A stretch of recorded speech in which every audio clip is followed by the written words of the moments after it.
Inside PressBox is presented by Freedmont Mortgage. Don't make a 30-year mistake by choosing the wrong lender. Go to freedmontmortgage.com now for all your mortgage needs.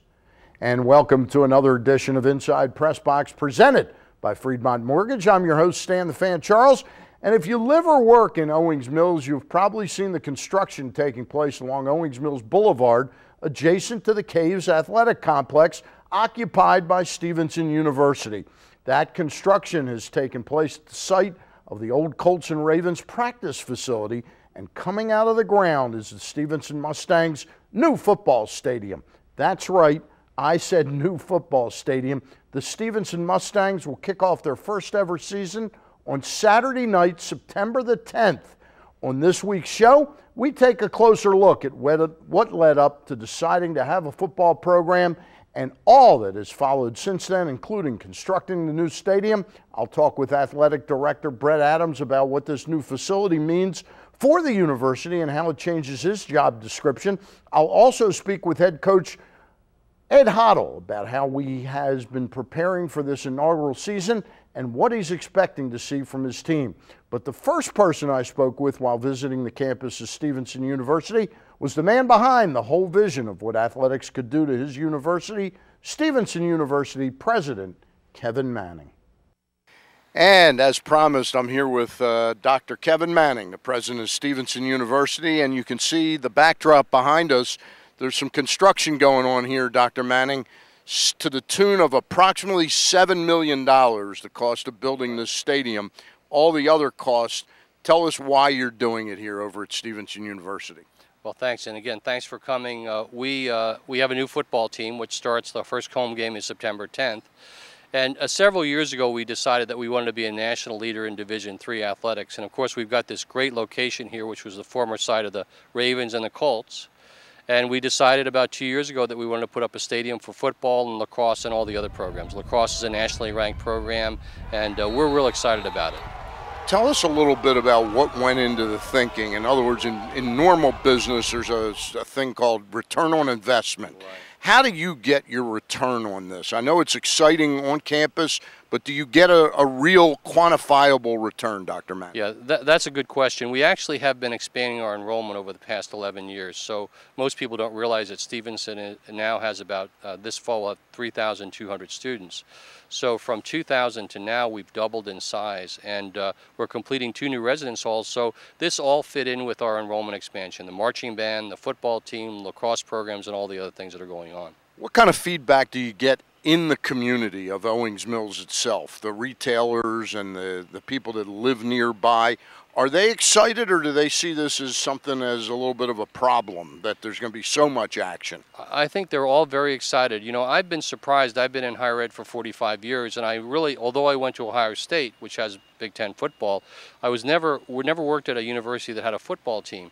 And I've really been surprised at the level of interest and excitement. There's something that legitimizes a university. Football and universities go hand in hand. So by announcing the football team, building the stadium, doing all the things we're doing, there's an excitement and an interest in Stevenson that we've never had before. Now, I'm assuming you're going to get a lot of the students who are going to come to the games. Do you have a breakdown on what you hope to attract from the environs nearby? Well, we think for the football program, which is 5 home games, we think we will actually sell out the stadium. We seat 3,500 seats.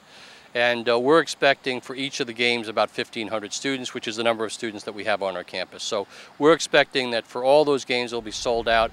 For the lacrosse, field hockey, and the other games, lacrosse usually sells out for big games like against Salisbury. The others will be a smaller crowd. Now, as we're talking on this sweltering day here in mid-July, it's going to go over 100 today. It's going to go over 100 today. This will air in a couple weeks. But where are we in terms of the progress of this construction right now? Well, you know, we've been pleasantly surprised at how quickly this thing has gone. It didn't begin until October of last year, and you can see behind me the entire structure is up. They're now putting the gravel down for the turf field that we're about to put down. We actually have the project manager for the New England Patriots, who put down their turf field in about 8 days, is going to be the person putting down this field in about a week. So we're expecting, the lights are up now, we're expecting by the end of July that this will be completely finished. It's an absolutely remarkable thing. Now, what about things like commerce in the stadium in terms of signage, stadium naming rights? Are those things that are being worked on right now? They're all being worked on right now. We just had a meeting about the signs. And one of the other things that's interesting, you know, we kind of feel like we have this important legacy here at Stevenson because the Ravens were here when they won the Super Bowl. And we're in the process right now, which we're really excited about, in moving the actual Ravens lockers, which they left. We're moving them from Caves, which is our one building, over to the stadium itself. That's a nice touch. It really is. It is a great touch. Now, you hired in Ed Hoddle, the football coach, who will be on the program as well. You hired a guy with a unique background. Did that factor in the fact that he was doing a total startup for football? Did that factor into that? And, of course, I'm talking about the fact that he coached Gallaudet, a deaf football team. Right.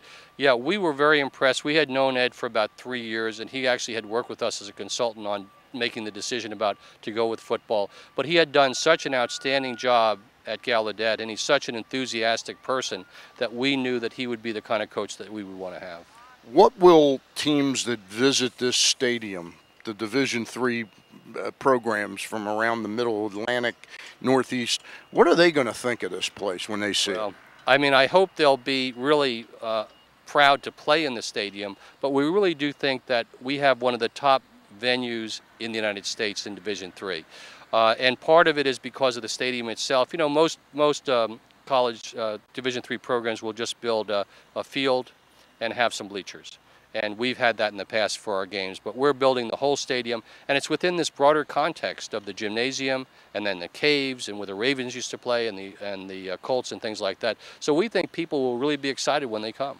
I agree. And the legacy of Dr. Kevin Manning is behind us and in all the buildings that are growing up here at Stevenson University on Owings Mills Boulevard. Proud to call you a friend, and it's just incredible the vision he has for what's out here. And thanks, Stan, and thanks for all your support and friendship. We really appreciate it. It means a lot to us. All right.